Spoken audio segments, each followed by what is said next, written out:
இந்த செய்தியை உங்களுக்காக வழங்குவது அருண் மசாலா. 1983 ஆண்டிலிருந்து தரத்துடன் தன்மை மாறாத அறுசுவை சமையலுக்கான அருண் மசாலா.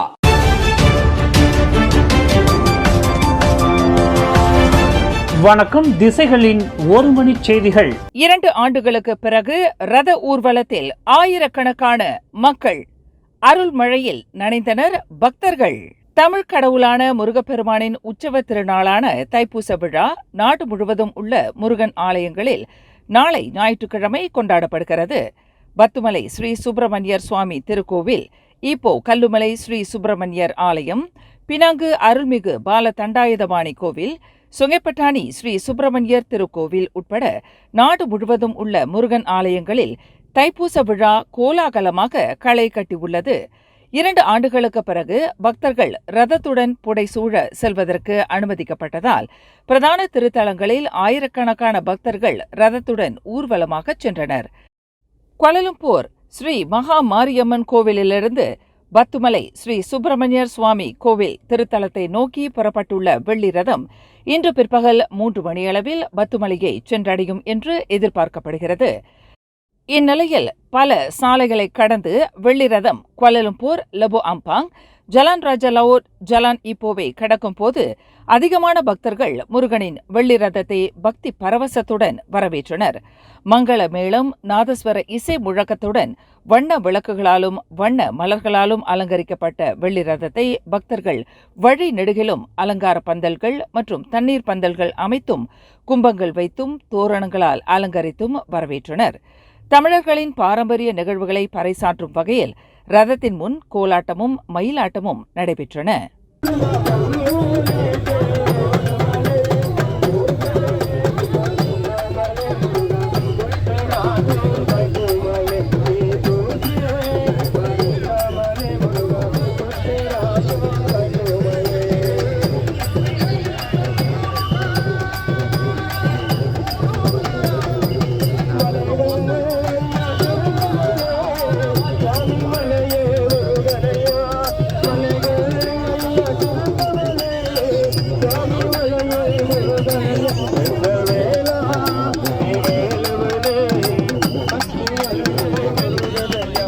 இதேபோன்று பிற மாநிலங்களிலும் முருகப்பெருமானின் திருத்தலங்களில் ரத ஊர்வலத்தில் ஆயிரக்கணக்கான பக்தர்கள் பால்குடங்களை ஏந்திய வண்ணம் புடைசூழ சென்றனர். 2 ஆண்டுகளுக்கு பிறகு ஆயிரக்கணக்கான பக்தர்கள் ரத ஊர்வலத்தில் பங்கு கொண்டது பார்ப்பதற்கு மிகுந்த மகிழ்ச்சியை தந்தது என்று பலர் கருத்து தெரிவித்தனர். இம்முறை தமிழ் கடவுளான முருகப்பெருமானின் தைப்பூச உற்சவ திருநாளில் அதிகமானோர் திரண்டிருப்பது தம்மை பக்தி பரவசத்தில் ஆழ்த்தியதாக பத்துமலையை நோக்கி புறப்பட்ட வெள்ளி ரத ஊர்வலத்தில் கலந்து கொண்ட பக்தர் ஒருவர் தெரிவித்தார். ரொம்ப சந்தோஷமா இருக்குமா, இத்தனை பேர் தமிழால ஒரே இடத்துல பார்க்கறதுக்கு ரொம்ப சந்தோஷமா இருக்கு. அது இல்லாம 2 வருஷம் கோவிட்டுக்கு அப்புறம் இப்பதான் வந்துட்டு ரொம்ப ஃப்ரீடமா நம்ம எல்லாமே ஒன்றா சாமி கும்பிடுறோம். அது இல்லாம இந்த காவல்துறைகளை கூட நல்லா கண்காணிச்சுக்கிறாங்க, ஒன்றும் பிரச்சனை இல்லை. ரொம்ப மனசு சந்தோஷமா இருக்குமா இந்த வருஷம். எல்லாருமே ஒத்துமையா ரொம்ப சந்தோஷமா இருக்கணும். இவ்வாண்டு தைப்பூச விழாவில் கிடா மாநிலத்திற்கும் சிறப்பு விடுமுறை வழங்கப்பட்டுள்ளது. இந்நிலையில் நாளை கொண்டாடப்படவிருக்கும் தைப்பூச விழாவில் நாட்டில் உள்ள முருகப்பெருமானின் திருத்தலங்களிலும் ஆயிரக்கணக்கான பக்தர்கள் திரள்வார்கள் என்று எதிர்பார்க்கப்படுகிறது.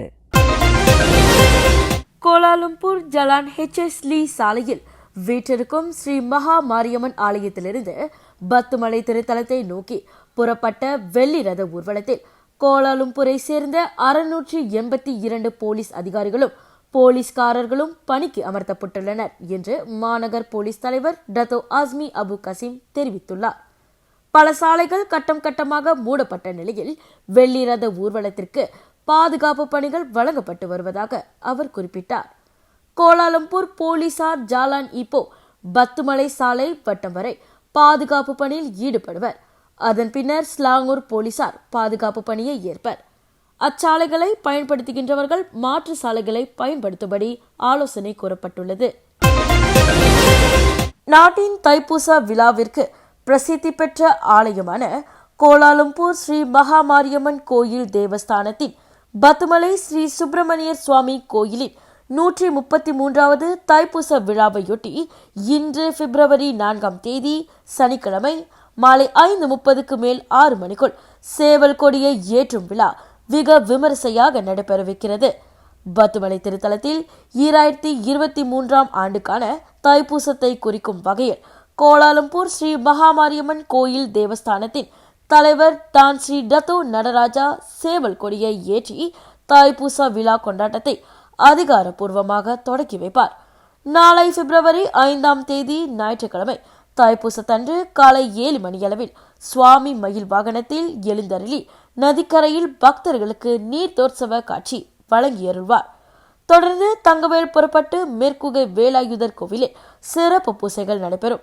அதனைத் தொடர்ந்து முருகப்பெருமானின் அருள் ஆசியுடன் பல்லாயிரக்கணக்கான பக்தர்கள் தைப்பூச விழாவிற்கான காவடி, பால்குடம் உள்ளிட்ட நேர்த்தி கடன்களை செலுத்தும் நிகழ்வுகள் கோலாகலமாக தொடங்கும் என்று தேவஸ்தானம் அறிவித்துள்ளது.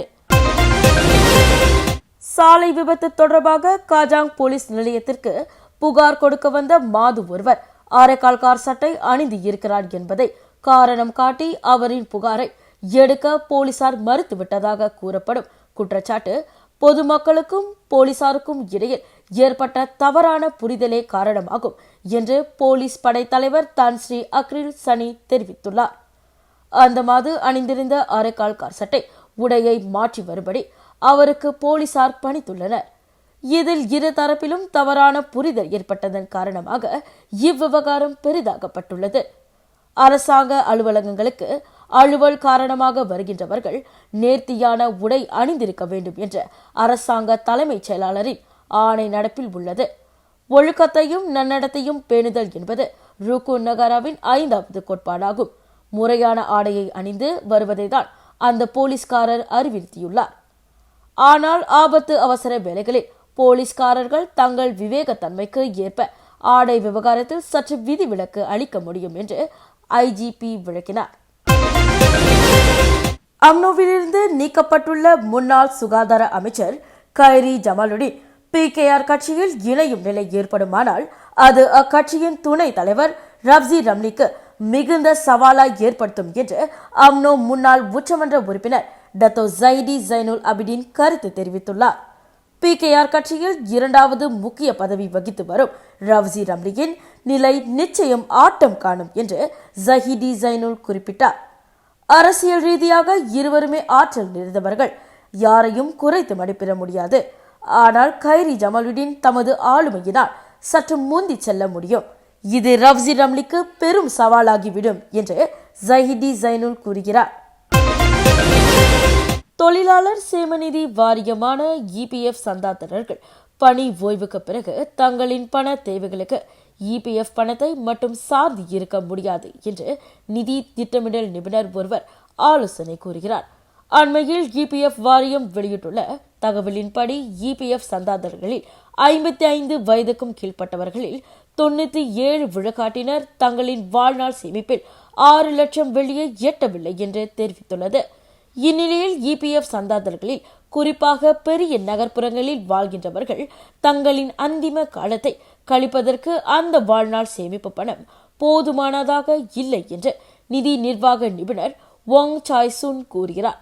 எனவே EPF சந்தாதாரர்கள் இப்போது முதல் கொண்டு வர்த்தகம் உட்பட ஆரோக்கியமான நிதி நிர்வாக நடவடிக்கைகளில் அப்பணத்தை முதலீடு செய்ய தயாராக இருக்க வேண்டும் என்று அந்த நிபுணர் ஆலோசனை கூறுகிறார்.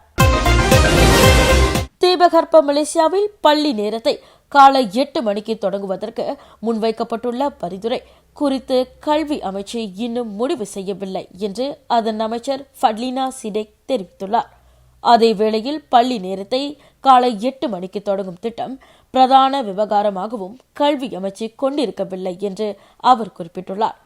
தற்போதைக்கு இந்த பரிந்துரையின் அமலாக்கம் ஓர் அவசர தேவையாகவும் கல்வி அமைச்சு கருதவில்லை என்று அமைச்சர் விளக்கினார்.